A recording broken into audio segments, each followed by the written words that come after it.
Empirical work and corpus linguistics. Bidding armchair linguists adieu. Corpus linguistics is a fairly new discipline in the field of linguistics, one that could only truly emerge once collections of language data could be searched using computers. Until then, linguists would reach conclusions about the features, functions, etc. of language use by means of introspection or limited forms of observation.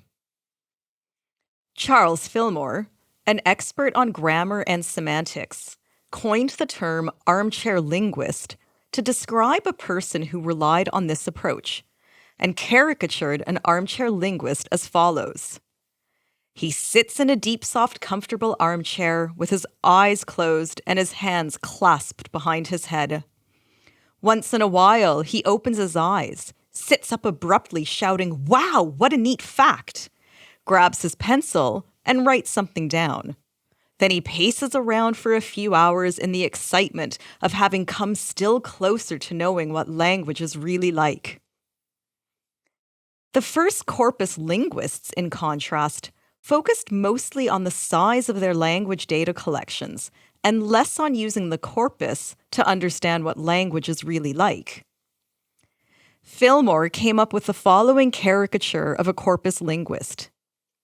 He has all of the primary facts that he needs in the form of a corpus of approximately 1 zillion running words, and he sees his job as that of deriving secondary facts from his primary facts.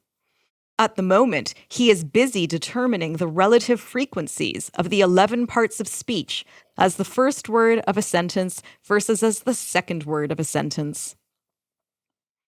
How do these two types of linguists interact with each other when it comes to the two different methodological approaches of introspection versus empiricism?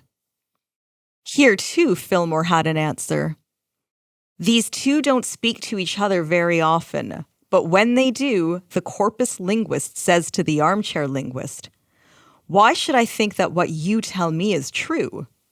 And the armchair linguist says to the corpus linguist, "Why should I think what you tell me is interesting?"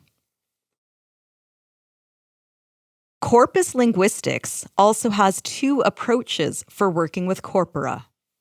One is called corpus-based, and it is used when previously established hypotheses on language use are tested on a corpus. In other words, they are assessed for their validity. An example of such a hypothesis could be the word "the" is the most widely used word in the English language. The other approach is known as corpus-driven, and it is used when a corpus is systematically evaluated using quantitative methods to arrive at hypotheses about language use. These in turn are then analyzed in more detail in the corpus. For example, what are the most widely used words in the English language? Why these words and not other ones?